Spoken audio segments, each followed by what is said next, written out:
Dangote Refinery is poised to shake up the global oil industry, with estimates suggesting that it could drive 90 European refineries out of business. This destruction could cost Europe approximately $17 billion annually in lost sales, as Nigeria will no longer rely on European refineries for its oil. Instead, the wealth will remain in Nigeria, signaling a major shift in economic power.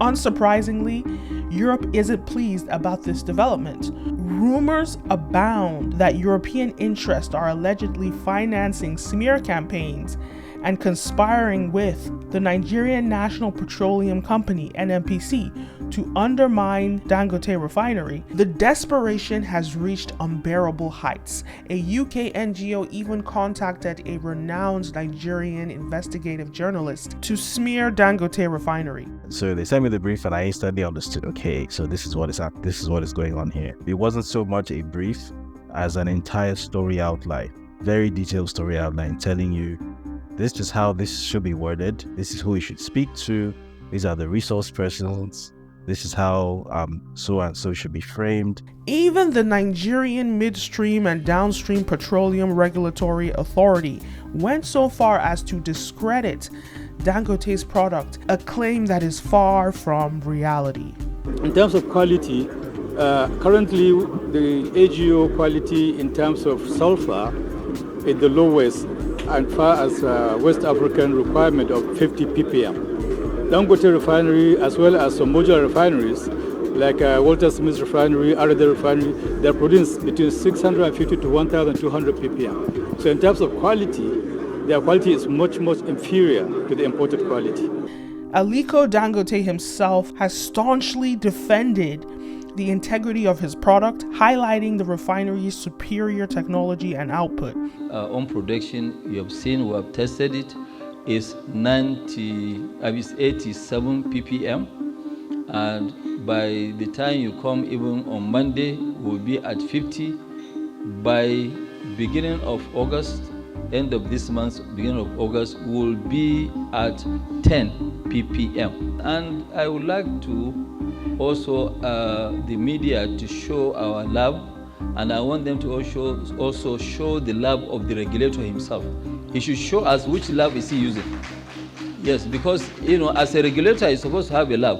If regulator doesn't have a lab, then we have an issue. Dangote Refinery is far more superior, advanced, and productive than any of the old and run-down refineries in Europe. So it's 650,000 barrels a day.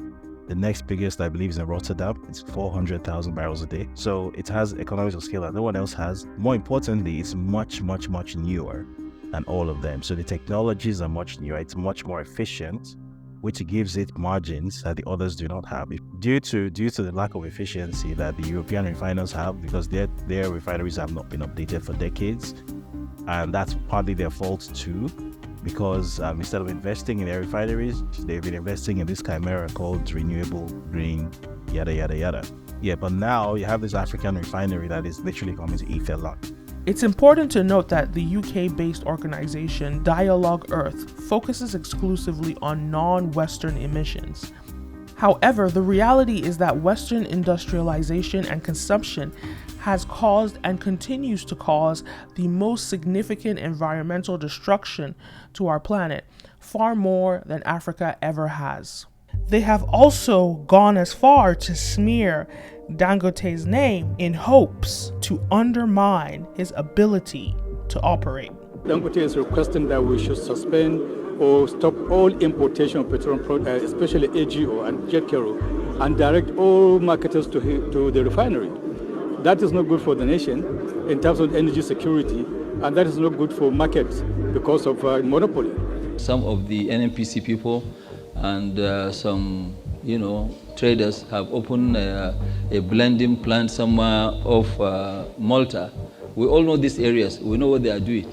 Members of the NMPC and certain traders who have long profited from selling crude oil to the West are now accused of establishing a blending plant in Malta. The profits from this venture are likely to remain in European banks and governments, and their operations will primarily employ European workers, benefiting only a select few in control of Nigeria's petroleum industry while boosting Malta's economy.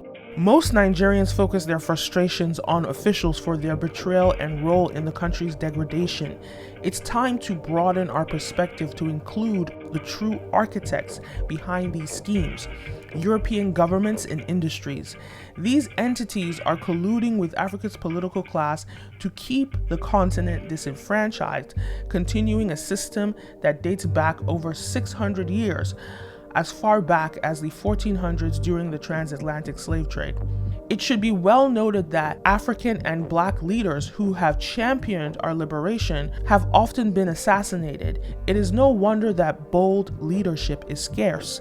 Many choose self-preservation over the betterment of society. While we can hold our leaders accountable, we must also reject European propaganda and learn to recognize it even when it comes from our own messengers. We need to prioritize supporting Black-owned and developed products to retain our wealth, and we should pressure our leaders to reorganize our supply chains to be self-sustaining. With the advent of the internet and the ease of global communication, it has become more difficult for Western interference to go unchecked. A refinery like this is supposed to be a pride for everybody, because we're not the only country. Angola, they've been trying for 20 years. They are still trying. Uganda, they've been trying for the last 15 years.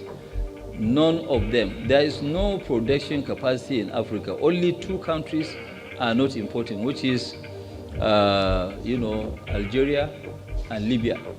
Apart from this, everybody is an importer. We cannot continue to be slaves while we export, raw materials, then we import products. While Dangote has faced criticism for operating a monopoly in various sectors, in this instance, the Dangote Refinery stands as a beacon of African liberation. In this case, monopoly is more advantageous than the alternative, which only serves European greed and funds their smear campaigns against African economic sovereignty. How can we create a monopoly? Why didn't he call NMPC as a monopoly? Because today, NMPC, they are what? They are the sole importers of PMS. But, to now call us a monopoly, I think is very, very unfair. We came here to save the nation and somebody is calling us monopoly. This situation is yet another stark reminder of how Europe has long depended on keeping Africa disenfranchised to maintain its own stability. Thankfully, we are in the internet era and we can spread the word. I am not scared. I will fight head on. Is Europe trying to sabotage Dangote Refinery? Today, we have an interview with David Hundeyin, who was approached by a European NGO that requested him to write a smear campaign against Dangote Refinery. This is a very shocking story. He revealed this on his Twitter. And if you're not familiar with David, he's an investigative journalist who is in exile from Nigeria. And he has exposed some very riveting, very serious allegations against the Nigerian government in his book Breaking Point, which you should check out. Very, very serious allegations about U.S. interference in Nigerian politics. Definitely something to go check out. But let's stay on the money. Right now, Dangote Refinery is a threat to Europe. This is a very, very interesting case.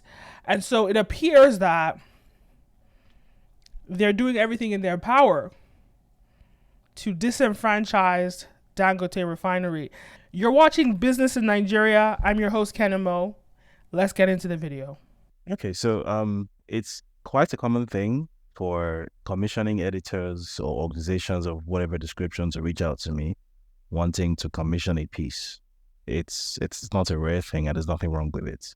But in this particular instance, I guess what caught my attention and made me a little bit suspicious was the wording of how this person reached out to me. Because normally it's a simple case of, hi, I'm so and so from such and such organization, looking to commission a piece about such and such and such. Are you available to do this? And if so, what is your rate? It's a very simple conversation. But this time was all about, first of all, they didn't want to introduce what organization they were. It's just, I'm with a climate-focused NGO. Would you be interested in doing something about Dangote Refinery? Would you be open to this? And I can't, something along the lines of, can't progress this conversation further unless you indicate that you're open to it. I'm like, I think I know where this is going. Okay, sure, I'm open to it. Here's my email, send me the brief. And so they sent me the brief and I instantly understood, okay, so this is what is going on here. I think I tweeted screenshots of the brief, so I'm sure you've seen what was in the brief. It wasn't so much a brief as an entire story outline, very detailed story outline, telling you this is how this should be worded, this is who you should speak to, these are the resource persons, this is how so and so should be framed, this is what should be done to avoid any sort of legal liability. And it stopped just short of giving you a conclusion to lead up to, but everything, it was very clear what the conclusion was. I think anyone with a functioning pair of eyes could tell what the purpose of that piece was. Even a total layman, an outsider, can tell what that was driving at. And immediately I saw it, I knew, first of all, there's no way I'm going to do this. Secondly, I think it might actually be in the public interest for this to be put out there, because in my experience, when such sort of there's a word I'm looking for, when there is I don't want to use the term defamatory because that's a legal term, but when there is a sort of smear campaign against an entity like that, it's usually the case that it's not just one person that would have been reached out to, as was the case with me. There's usually a group. There's usually a list that is drawn up. I know this because I used to work in marketing. I used to work in PR, to be exact. So a lot of these dark arts, I have sat in some of these meetings where it was decided, okay, this is a list of people, opinion shapers who we think will be useful for this to this end. These ones are friendly with us. I think I can sound this person out. So my name must have come up on that list, and someone must have said, I think I can sound him out because he has been a regular critic of Dangote Refinery and the wider Dangote business organization. Therefore, he's probably going to be a sort of willing to this end. But I'm guessing whoever it was that made that decision really doesn't know about me, because if you know anything about me, you'd know that I'm not a willing tool. And if I've offered such criticism, and if I offer anything in the public space, in the public domain, in the public capacity, I'm doing so from a professional perspective. I'm not playing out any personal vendettas or anything in public. Maybe that's what they thought it was. I don't know. I think that's why they thought I was the right kind of person to put this kind of thing out. Apart from the fact that I thought this could potentially be not just damaging to a brand, but more importantly, could be a sort of narrative basis for a sort of economic attack on what I think is a very important piece of economic infrastructure, regardless of who owns it. Apart from that, I was also very mindful of the fact that these people have put together a whole thing that leads to an obvious conclusion, and they could have got a random ghostwriter to put this together. You don't need to be a genius to put this brief together. It's not even the fee wasn't even a lot of money. It was just $500. But they specifically wanted me to put my name on. Which means... No, go ahead. Which means... What does it mean? Well, which means that it's an attempt to... if you've heard of the term, the hand of... is it the voice of Jacob, the hand of Esau? Or am I mixing it? Am I remixing it the other way around? It's been a long time since I opened the Bible, but basically when someone is essentially trying to use one as a ventriloquist dummy. So a message is coming from a source, but the source doesn't want to be identified as the source of that message. And there's a sort of puppet who is put in front. So don't look at the man behind the curtain, look at the person who is being put in front of you. So it's not Dialogue Earth based in London that is putting out this message to a Nigerian audience. No, it's David Hundeyin writing in his personal capacity, writing an analysis that potentially attacks the entire existential basis of the refinery, which, in my opinion, is not right.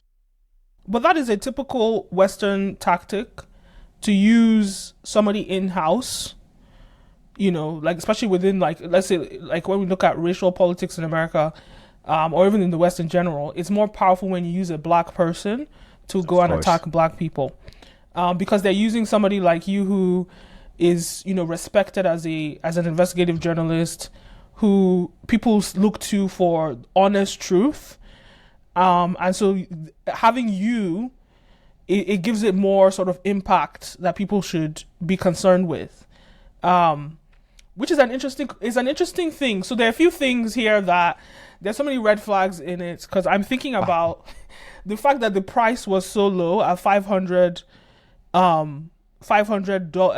that they were offering to sort of like betray your whole economy and betray your whole people for $500. Yes. And it to me, it just reminds me of the slave trade and how our ancestors, sold each other for umbrellas and gin bottles, and sort of that mentality that we are still there. And corrugated roofing sheets. Don't forget that. For what? And corrugated roofing sheets. Don't forget the corrugated roofing sheets. I didn't know that one. I've seen the gin bottles, I've seen the umbrellas, I've seen the cannon guns. I didn't know. So it's like, so it's almost like they still have that mentality that, like we haven't woken up to their tactics, number one, and that but the thing is that there are people, especially given the economy right now, there are people that will accept that, that type of payment, so those are those. Right. So I just what do you think the thought process was in having the payment so low? And is that an insult? Is that an insult to you? I think maybe there was some psychology behind it. I think maybe they thought this guy is smart but not that smart. So he's smart enough to know if we offer maybe, because the actual market value for such, so when we're in PR, we refer to such things as opinion shapers. So the actual market value for an opinion shaping piece with potentially such an outsized impact will be something in the region of $10,000. But that's like the actual market price, depending on which international platform it's placed on, right? Some get placed on UK Guardian, all sorts of platforms, right? Because that's how PR works. So, by the way, a lot of what you see in the media is not journalism; it's just PR. And I know because I used to work there, so I know. You can get anything placed in the media, anything. Yes, exactly. You can get it placed under a journalist's name. It's just how the industry works. So the actual market value for that sort of thing usually, propaganda. Yeah, exactly. Yeah.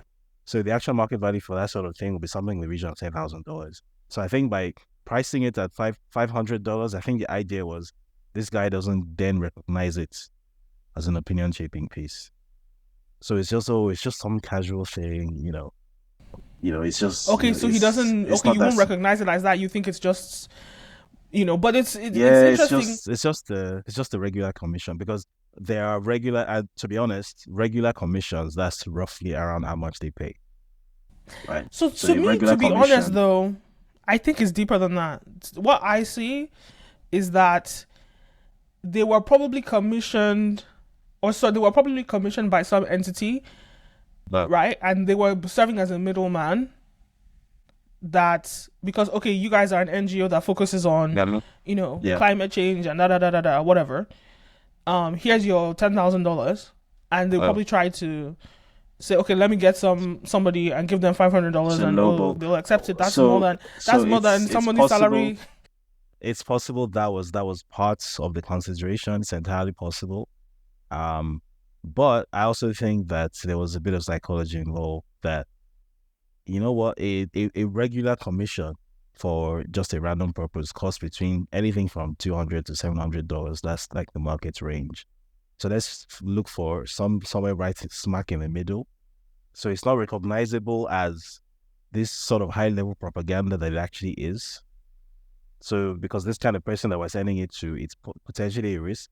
Even from the way they reached out to me and the very shady way they reached out, you could tell that probably there have been a conversation about it that's, yeah, this guy could potentially be a bit of a loose cannon, could be a bit of a grenade. Are we sure we want to take this risk? And someone was like, yeah, let's risk it, because this guy obviously supposedly has a personal vendetta against Dangote. So, but at the same time, let's make it look like a regular commission, like, because if you come to this guy and say we're offering $5,000 for this, his antenna's gonna go up. Why are we offering this much? And then that might be an issue. So I actually think, and the reason I'm saying this is because I used to work in PR, right? So I've actually sat in some of those meetings where, I mean, this wasn't for like political purposes or for the purpose of destroying anyone's economy. This was for a brand, right? But it's the So same this is process. why I'm going deeper than I understand the whole sort of PR, process as well. I work in media, so I get it. But I'm thinking deeper than that. I'm thinking about who created the mandate. I'm thinking about, and when you go deeper, right? You look what you first ask, where's the money, right? The money Obviously. is in Malta. Sorry, I'm joking, but you know what I'm saying. First of all, due to the sheer size of Dangote Refinery, it has economies of scale that no other refinery in the region has. And by the region, I mean the Europe, Middle East, and Africa region. It's by far the biggest, like the next biggest. So it's 650,000 barrels a day.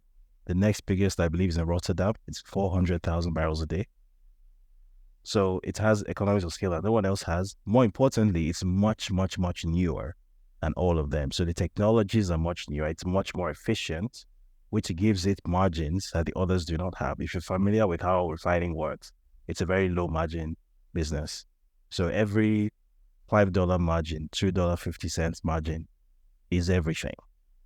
So due to the lack of efficiency that the European refiners have, because their refineries have not been updated for decades, and that's partly their fault too, because instead of investing in their refineries, they've been investing in this chimera called renewable green, yada yada yada, because apparently fossil fuel is bad. Meanwhile, their entire economy is still run on fossil fuel, but they're playing this huge complex game of chicken with themselves, which strikes me as a very white people kind of thing to do. Pardon my French. So well, because they think Africa was never going to catch up, right? And there were all these sort of guardrails in place to ensure that Africa doesn't catch up.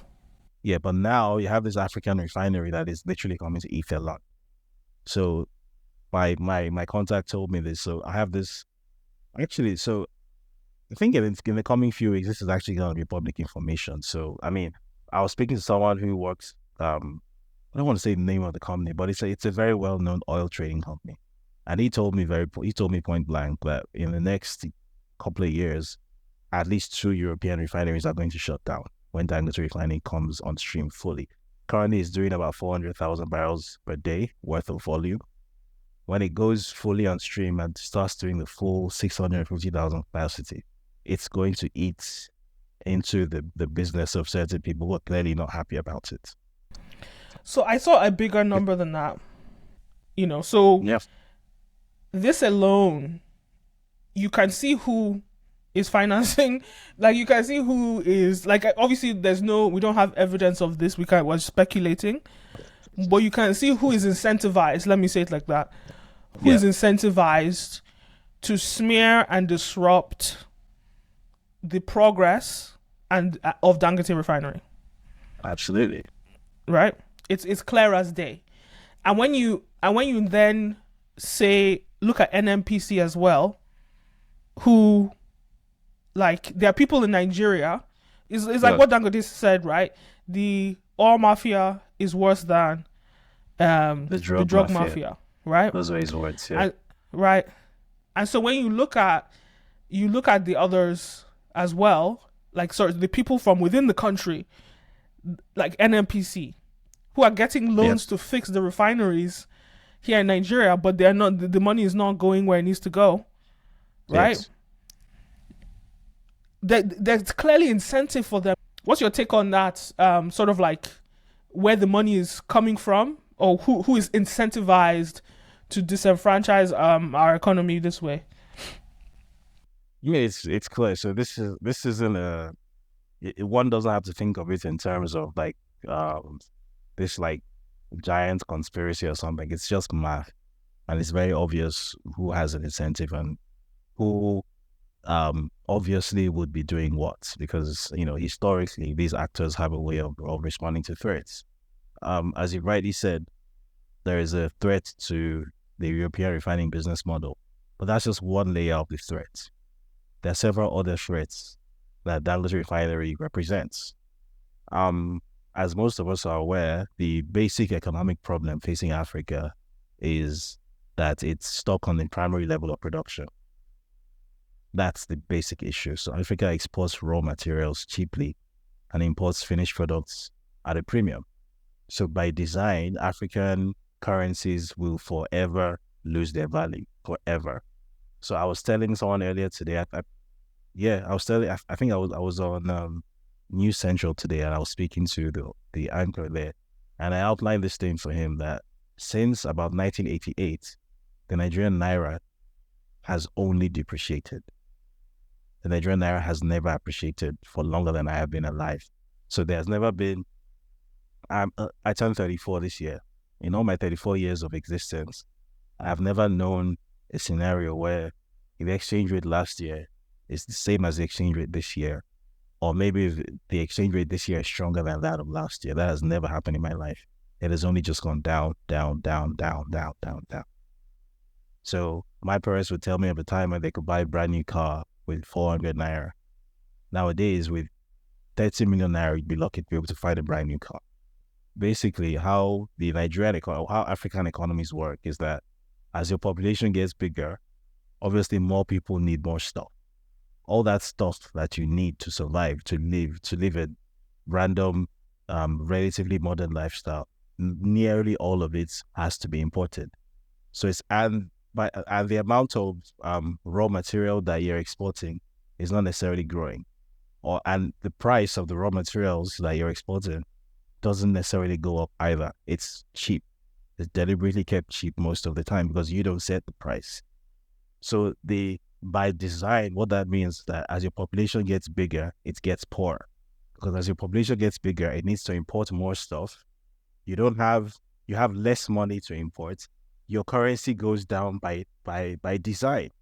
So what Dangote Refinery represents as a threat to this basic economic model of Africa is that for the first time, there's an African country that its main raw material exports no longer will be exported cheaply.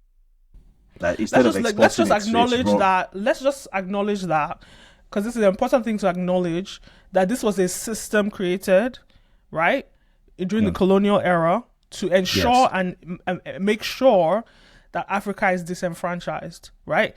And this is a tool that is used by, Western interference to continue to perpetuate those things. Now, the difference with the era we're living in now, and even just in 2011, right, is the fact that we have social media, we have ways to expose and share information. And so therefore, the reason why I bring up 2011, I'm thinking about Libya and Gaddafi. And when they were going to prosper, the West would say, "Oh no, we're going to block that," and they'll be able to control the information in the media and how we consume that information. But now we just even see with last year when the U.S. and France tried to almost inspire war, for lack of a better word, in the Sahel region against West Africa or ECOWAS. You see how people erupted, not just in our National Assembly, but also on social media. And that awareness that the general public has almost holds an accountability to the West to say, so we're watching everything that you're doing now, so you can't just come and block a Dangote refinery. What is your take on that sort of like accountability of the West that the general public is giving?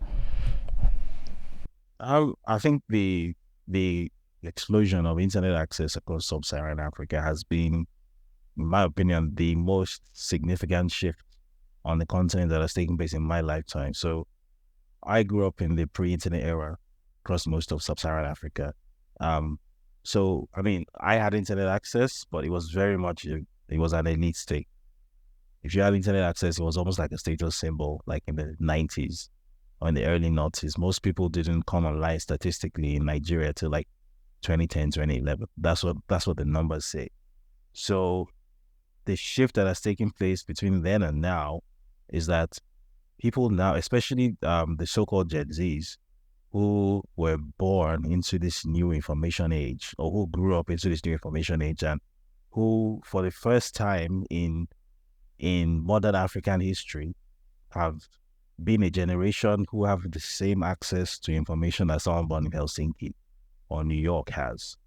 What that has done is that there has been a great equalization of information across the world. And not just information, also communication, which is just as important. Young people have been able to organize, even though they don't think of it as political organization, but that's actually what it is, a form of political organization, where young people are able to have important conversations in large numbers simultaneously and exchange these ideas and bounce these ideas off each other. They're able to understand that they are all experiencing the same things at the same time.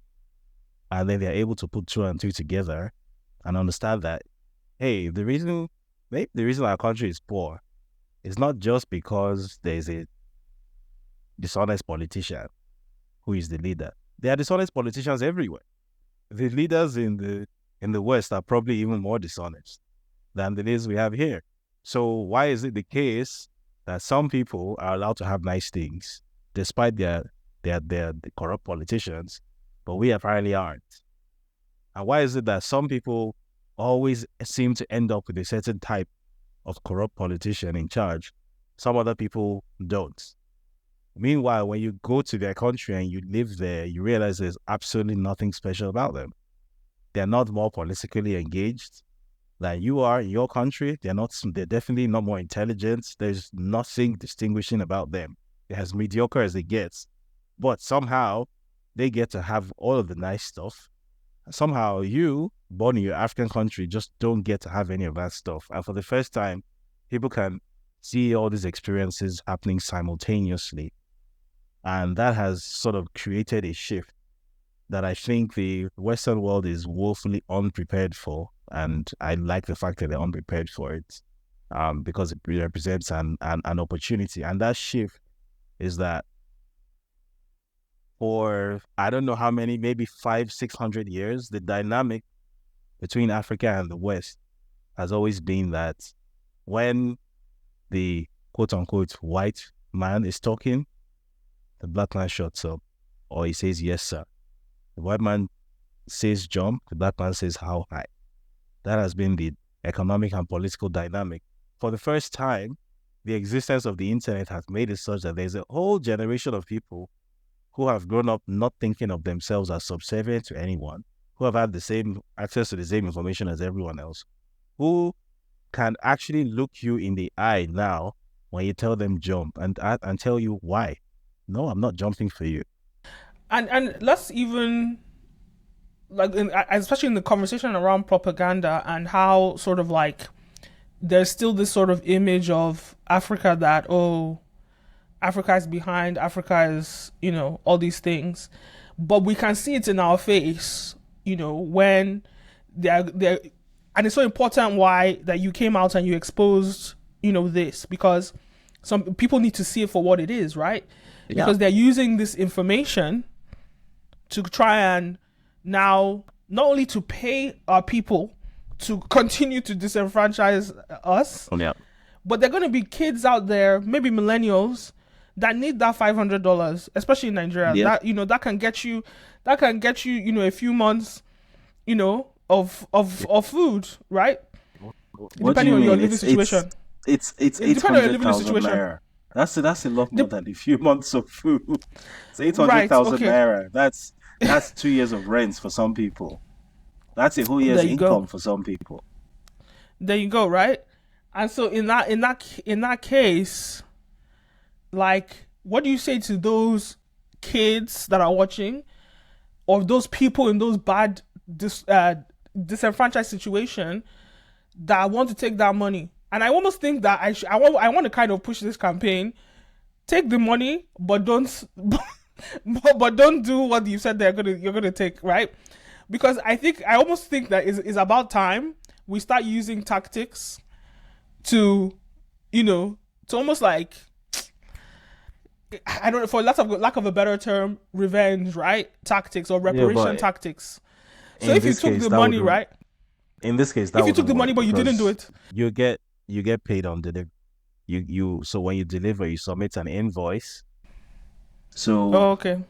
If after you've already done what they want you to do, you've submitted an invoice, then they pay you, and then you now come out, you're like, hey, it's bullshit. You've already given them. But this is the thing, so. though. You don't have to get paid on delivery, because you can say your terms. Because I also used to do, you know, freelance work in journalism, and I don't do. You have to pay me at least 70% upfront, but I do deliver.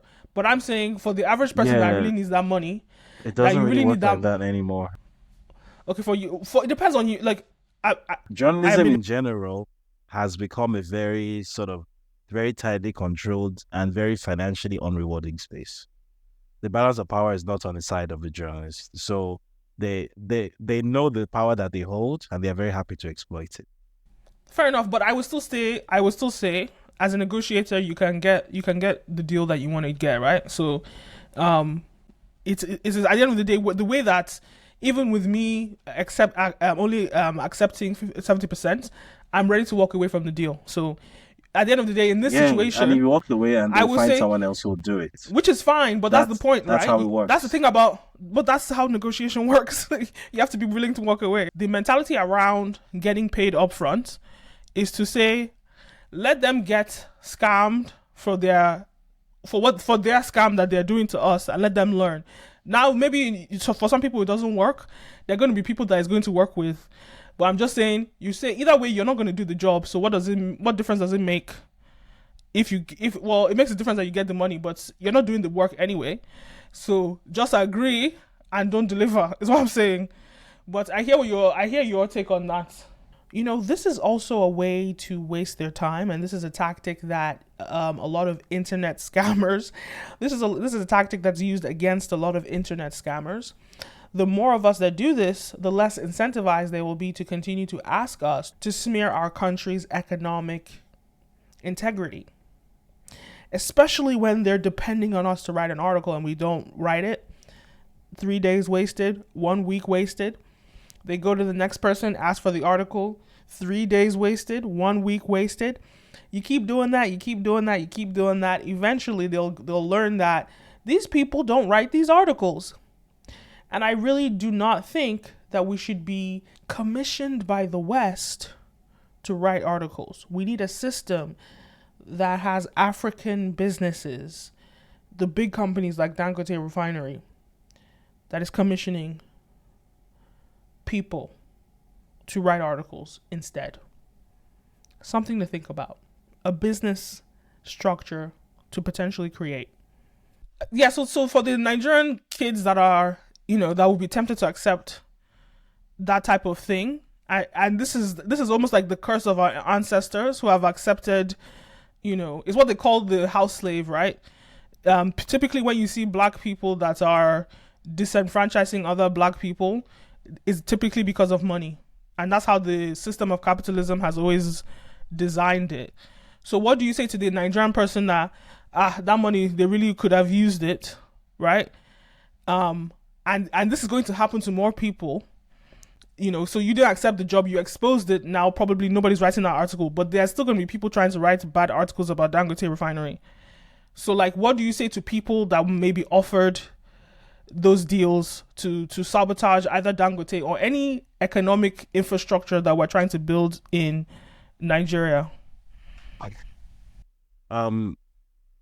So I guess the first thing that people need to understand is that at some level of sacrifice is involved, right?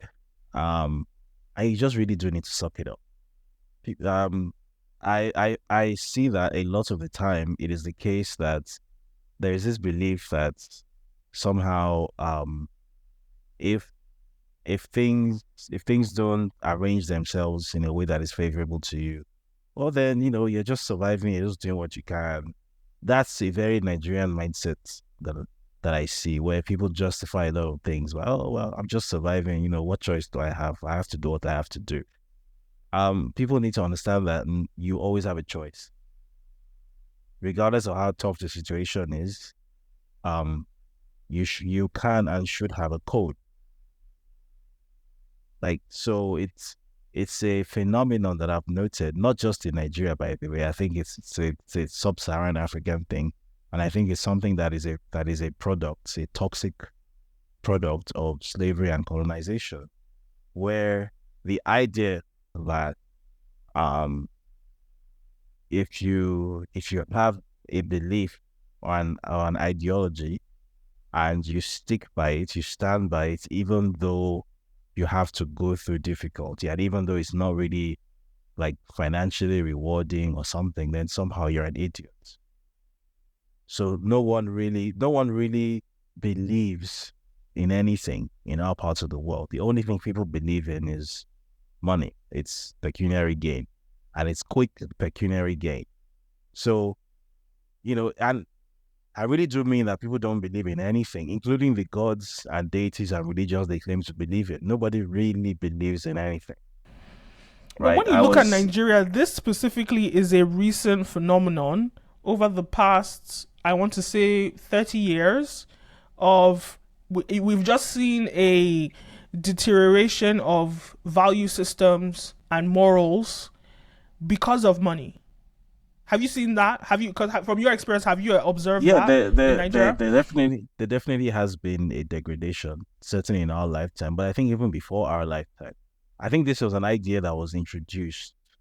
It's a controversial idea that I have in my head, but it's an idea I've had for some years. I think this was something that was introduced when the slave trade in Africa was a thing. And the reason I say this is, so I come from Badagry, which was one of the largest slave ports. Oh yeah, in West Africa. I made a documentary there. Yeah, I made a documentary on there. I've been to all of the former slave market, Lekete slave markets, all the museums, the Door of No Return. I've been to all of these places, and when you go to the Seriki Williams Abbas Barracoon, where you can still see the visceral vestiges of slavery, you can still smell the smells, you can still feel the aura. The air is thick in there, and you now put yourself in that, and you start to think, if I were an African watching this happen at that time, what would that do to my psyche when I see that the value that these people, and by extension I have, is it can be sort of summed up in 5 men, grown men for an umbrella, 100 men for a cannon. And this didn't go on for 10 years. This was a 300-year thing. Most of the time, they usually pierce their mouth. They perforate their mouth. We have an instrument there called the mouth clip. Whenever they are going to the farm in the morning, they put the mouth clip on their mouth and padlock their mouths.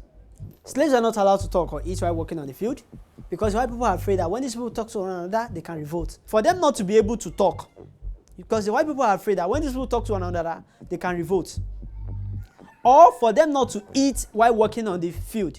Those working in the sugarcane plantation can decide to eat on sugarcane. And these white people needed this thing to be transformed to sugar. So they usually pierce their mouths. Whenever they are going to the farm in the morning, they padlock their mouths for them not to eat or talk. They will be the one to plant, water, nurture. At the end of the day, will not eat out of what they have labored for. Every slave has to be on a single file, facing the same direction. Don't forget about the chain, which have to be around their necks. the ankle lock, the wrist lock, and also the waist chain. Once they got to land, they would walk another 15 minutes to the point of no return. But on their way there, they would stop at the spirit attenuation well. The water from the well is the last water the slave would drink before going to the ship. When they get to this place, they have to drink the water before they go on board. So also to give them more strength or to give them more power so that they will be able to survive down to where they are going to. So whenever they get on board, they always revolt, they always fight their masters. So the Europeans now brought back the report that we will not help your people again. We will not make them to become a lawyer, we will not make them to become an engineer. So we will not be coming anymore. So all because our people don't even know what is really happening to them over there because they call it journey to unknown destination and they can never return. So assuming these people are coming back, they will have brought back that report that, okay, well, these people are suffering us over there. This African ship now came together like, okay, what can we do to make these people to stay? Now, they now brought the idea of shamming this water, like to mix it with some kind of spiritual stuffs, like voodoo, to put inside the water and give to the slave. But the slave don't really know what is inside the water. And for the slave not to fight the white people while on board was the reason why they usually sham the water. They put African concussion inside the water by juju. So by the time the slave drink from the water and make the recitation, they become less aggressive and lost their memory. We need to blame our forefathers. The white people don't know how to put sham inside the water. Our forefather did that. 3 whole centuries. So I believe that this created this very deep sense of nihilism in the African psyche, that people genuinely do not value anything, and life is all about the here and the now. Right? There's a story from my hometown, which is Badagry. There's a story. It's a very horrible story, but it's a story that I think illustrates this mindset. So if you go to the door of the Seriki Williams Abbas, right at the entrance, there's like a sculpture of a green London dry gin bottle, which is sculpted into the wall. And there's a story behind that sculpture. And the story is that in that exact location, or very close to that exact location, a couple of 100 years ago, there was a man who apparently had 3 wives and apparently had become a bit of an alcoholic, because obviously our people used to drink palm wine, and then the Europeans introduced gin, which was way more potent, and this guy was an alcoholic, and he wanted this alcohol so much one day that he got his youngest wife and her daughter, and he sold them. And he sold them for a single bottle of London dry gin, which he consumed. And then apparently after finishing the bottle and coming back to his senses, he realized what he had done. He's just sold his youngest wife and his youngest child. I mean, you know the kind of horrors that they were going to go through. You know, both in Badagry, on the ship, when they get to the New World, if they made it there, and he understood, this is what I've done because of a bottle of dry gin, and apparently he smashed the bottle on the ground and supposedly, according to folklore, died of a broken heart or something of that. I don't know whether that's true, but apparently that story has been immortalized into that sculpture there. So my thinking, my reasoning is that when you see such things repeatedly for hundreds of years, I believe that there is such a thing as, it's scientifically proven, by the way, that it's possible for trauma to be passed across generations. Oh yeah, generational curses. Wait, but I want to ask the question about the how is it possible for somebody to be an alcoholic when you have a limited access to gin? Because you have to, every time you buy one bottle, you have to find 10 slaves. So alcoholic is not the right word, but he had a taste. He had a taste for alcohol. Okay. And right. He had tasted gin, and he was like, it made him mad. Like he would do anything. Do you think they put something in it? Maybe they put like heroin or something inside it. No, it was just gin. It's 35% volume. Palm wine is like 7% volume. So was that him, deep it must have hit like crack cocaine for him back then. And I agree with you about sort of the nihilism. and watching how sort of the Nigerian psyche, not just Nigerian, but the African psyche has just, it's just like, there's a level of self-hatred that you see.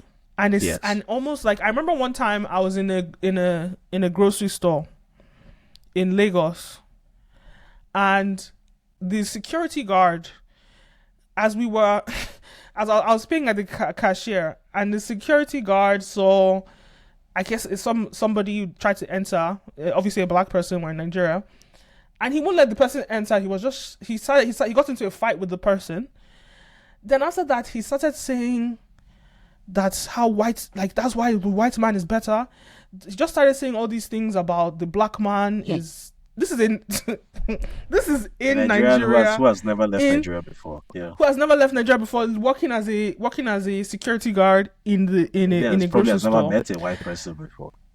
And he was going on about how the black man is terrible, the black man is, and I've not just seen this at somebody at his level, I've seen this all the way, at the upper class as well. And it makes you question, like, it's an interesting thing where we have this, Nigeria, we have this sort of like arrogance and national pride, but at the same time, we're still almost plagued by self-hatred. And it's worse in other African countries, but it's just shocking when you see it in Nigeria. Social schizophrenia. And it's very disconcerting to watch. No, it's terrible. But okay, so back to, this sort of like economic system, or this sort of like incentivized the West blocking us from progressing economically, but then also using black people as agents to proliferate that, right? So people want to come to you to pay you to do an article. And I really just like, what would you say to so people, they need that money, right? That 800,000 naira, they need it. Yeah. The truth is, we all need money, right? So on some level, you have to decide that, is this money worth your life and that of your family? Because you are selling your people by accepting this money. This money will solve some problems in front of you right now, sure. But in the long run, you're going to sell your people. You're going to put your people into a ship. In the long run, that's what's going to happen. I feel like a lot of Nigerians have this very big problem connecting action to consequence.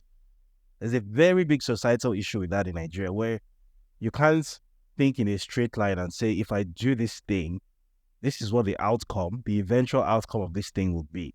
The only time Nigerians can link action and consequence is when the consequence is like literally like 1 meter ahead and it's right in front of them. Then they can see it. Once it requires any sort of abstract thinking that this consequence might not be next month, might not be next year, it might be 100 years from now, but my people are going to face this. Then Nigerians are like, once you talk about 100 years, people have disengaged. Even though that is my thing, right? We have to build for our children's children. That's my whole spiel. But Nigerians, once you start talking about not in their lifetime, they're not going to enjoy. They don't know how to hear you. But I think it's also deeper than that. I also think it's about the lack of accountability in the culture. We watch. It's the same issue. But I think the issue is because of the lack of accountability, and I think it's because of the lack of seeing justice. Imagine if you have a people for 300 years who have never seen justice served. Or the rare times you get to see justice served, I don't even know where, is when you're watching Hollywood movies, right? So first of all, you have a government whereby they can just do whatever they want, and no matter what, the outcome of they get away with their behavior. Then you see people in 419 as well, because they've been inspired by the government. And when they do whatever they do, you don't really see justice served, right? And then when you now think about media as well, whether it is Western media that denigrates us, or it's Nollywood that just replicates Western media instead of Nollywood to think, because there's something about Hollywood, right? it is about inspiration. When you watch Hollywood, right, it inspires you to know things are possible, things can be done, right? Hollywood But when you Hollywood watch is for US America, defense is US Defense Right. Department propaganda. Exa- That's what it is. exactly, right? Especially the accusations that the Pentagon has Those are not a department. accusations. Okay, It's there true. you go. Right, so they have their own a film department, right? And so I guess my whole point is that it is propaganda, right? And that Yeah. propaganda gives you inspiration. But when Yeah. you watch Nollywood films, they show they show us as gangsters. What's that, Gangs of Lagos? They show us as criminals or as, people copying things that are in the West. You never see stories about inspiration and growth and aspirations and achieving hope. Right? So do you think that has to do with it as well? That accountability, the lack of accountability in the culture, and the lack of seeing people win genuinely in the right way? I think all of that can be summed up to a basic issue of sort of lack of self-knowledge. And what I mean by self-knowledge is that if you understand the context that you exist in, then I think no one would have to tell you that these are the things you have to do. That even if you're not visually acquainted with justice, even if you've not seen justice for 300 years, if you understand the context that you exist in, you know that this is why you haven't seen justice, and these are the things you need to do to change that status quo instead of perpetuating it. I was saying this the other day, that in journalism, for example, in Nigeria, where we're always taught the how of the job, how to structure a story, the 5 W's and the H, how to attribute, how to do this, but what we are never taught is the why, which is the much more important question in journalism. You reference Nollywood essentially just reprising tropes that are not really helpful, and that's the same issue that journalism faces in Nigeria. We do the how, we don't do the why. Nollywood is very good nowadays. It's very good at telling very engaging stories. It's very good at that, right? It produces stories that, in my opinion, technically are at the same level or even higher than movies in Hollywood, right? However, what messages are embedded in those stories? Nothing substantial. So you come away feeling like, oh yeah, I've watched a movie, right? But I was entertained. That's it. Here's the thing about Nollywood, and this is what people don't realize. Again, it goes back to the money, right? Who owns it, right? When you look at who is the biggest payer in Nollywood, it is Netflix. It is or Netflix, Amazon Prime. a Western entity. Amazon has left, right? So it's Netflix, a Western entity. In the West, they have a cap for where black people are allowed to reach. So you're still going to be subjugated to the colonial,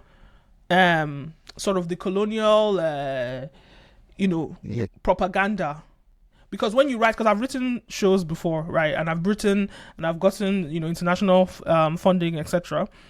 And when you're working with these studios, when you start telling, like this conversation we're having, if we start telling a story like this, if we start telling a story that we're exposing, the histories, Nobody they'll wants block to hear those that. stories.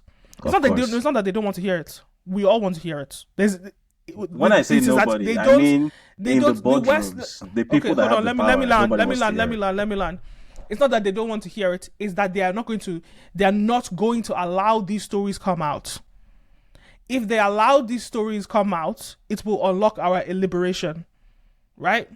So yeah, that's what I mean by nobody wants to hear it. This awareness, right? So they block these stories, right? And so Netflix, the only way that Netflix can ensure that the West is number one, right? The West, the money, the economic systems, which is what's, the politics are driven by economics, but the politics decide the economics, right?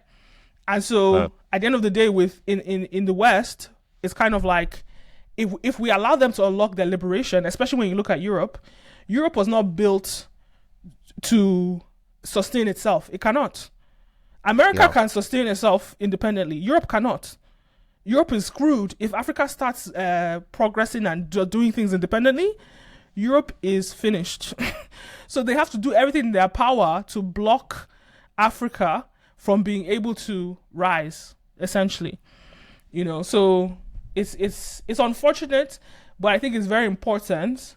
When things like this happen to us, like how you came out and you exposed it, it's important that we expose these things. It's important that we know who is funding these types of things. What is their agenda? And that awareness. What did they say? Awareness is 99% of the solution. Yeah. Essentially.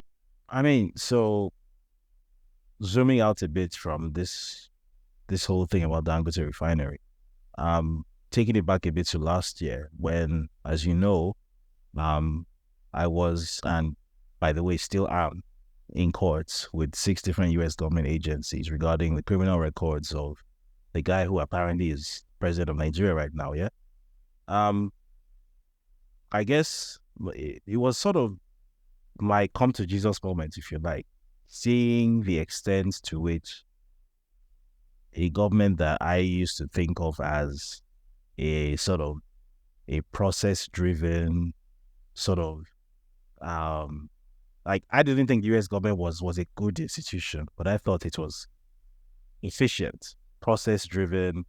There are rules in place for everything. You don't just do anyhow like we do in Nigeria, right? And I really respected that. And then I got to see up close that whatever rules, whatever standards you think exist are entirely optional when you get to a certain level where their interest is involved. Because I saw things I didn't think were possible. I saw them lie in court and nothing happened, right? Perjury is supposed to be one of the worst things you can do in a U.S. legal system. I saw a U.S. government lawyer come and tell lies several times in written court documents. Absolutely nothing happened to him. He's still on the case. Absolutely nothing happened to him. Brought this to the judge's attention, and the judge basically, whatever. Yeah. So it felt just like being in a Nigerian courtroom. Was it the CIA or the FBI? So 6 different agencies: the CIA, the FBI, right, the State Department, the DEA. So it's what they call the deep state, right? Yeah. And you should go and check out the history of the CIA. So, but at the end of the day, like, for you to be the number 1 country in the world, right, you have to be the most corrupt country in the world. So this idea of thinking that Nigeria is more corrupt, that's why I keep telling people that corruption is not Nigeria's problem. It is a problem, but it's not actually the biggest problem in Nigeria, because the most corrupt country in the world is the United States of America. Hands down, point blank, period. And in fact, I live in Washington, D.C., right? And here, this is where the decisions about what happens in Nigeria, what happens in all these, developed countries, this is where it's decided. It's now shifting with Russia and China's dynamic, and you can see that now the conversation is changing. But when you really understand, like, the US's mission, and same as China's mission, is to be the number 1 country in the world. And when you look at business in general, just the practices around business, right? People will do whatever it takes to make sure that they are number 1. And so, like what you said, I love that you said that, because I see it every day here. It's sort of like the level of, corruption that goes on. And it's, to me, for Nigeria, because we think corruption is our biggest issue, and economically, we can still succeed with corruption. The idea is that the difference between American corruption and Nigerian corruption is that with American corruption, they understand that if they take national security and national economics as a priority over themselves, the pot will be bigger. Yeah. So the money to share will be bigger for everybody. Yeah. Right? But in Nigeria, because we were also colonized, it is, let me get the most money that I can get. But unfortunately, when you're alone... From the small cake, yeah. Right. When you're alone, you're only sharing a few $1 billion when you can be sharing tens of trillions of dollars, which is what's, which is what the US is essentially doing, right? And then, yeah, so it's just about perspective. And I know there's a book called Kicking Away the Ladder. I don't know if you know that book. Hajun Chang. Exactly. Yeah, he breaks that down. Some of the economic the reasons why what the West gives, especially when we listen to advice from the World Bank and the IMF about how to get out of economic situations. That is problematic because they do those things. Whatever any advice they're giving us is just to make sure that we fit into their economic structure. So we have to look independently and say, what is the economic structure that we can use to build ourselves? Because when you look at China, and the reason why China is so secretive about when they're designing their economic structures is because they didn't take all this advice from the IMF, or the World Bank. They did their own thing secretly. They shaped their own government system independently. They looked at Russia and they said, okay, it's a socialist society. We can take a little bit of that, but we're going to invent our own system. And when you even look at, unfortunately for us in Africa, when we're looking to the West for how to design our economy, America has it all wrong. Like America, sure, right now it appears that America, we are number one in this country.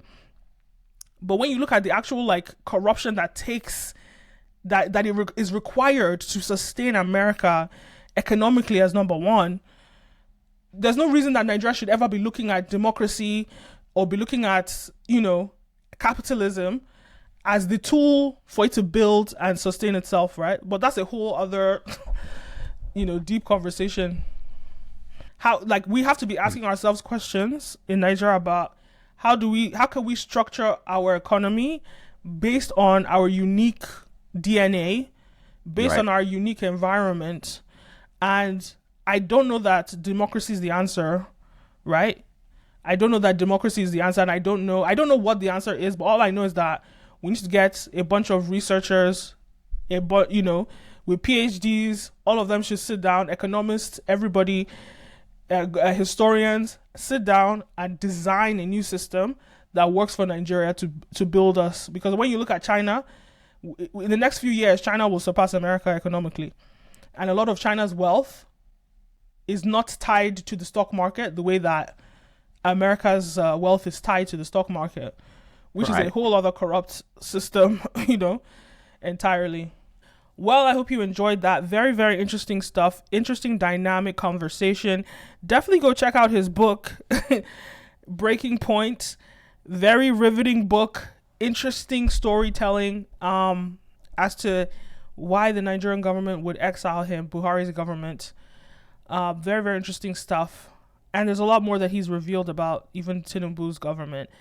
Anyway, it's interesting to find out. It's interesting to see everything coming into fruition now with Europe being exposed by Africa. All the powers, all the entities, all the forces coming together. And I think the most important tool for us as Africans is to spread the word. Those who don't know their history are doomed to repeat it. We need to know our history. We need to know our stories. And we need to spread the word so that we have hope. If you are somebody that works in the media space, whether you work in Nollywood, whether you work, in journalism, let's start to re-engineer our stories, redirect them from stories of degeneracy, stories of thugs and, just stories that don't take you anywhere. Let's redirect them and start telling stories about progress and inspiration. This is what I'm doing on this channel. I have a lot more stuff coming out. Make sure you like, follow, subscribe. You're watching Business in Nigeria. I am your host, Kenim O, and I'll see you next time. Peace.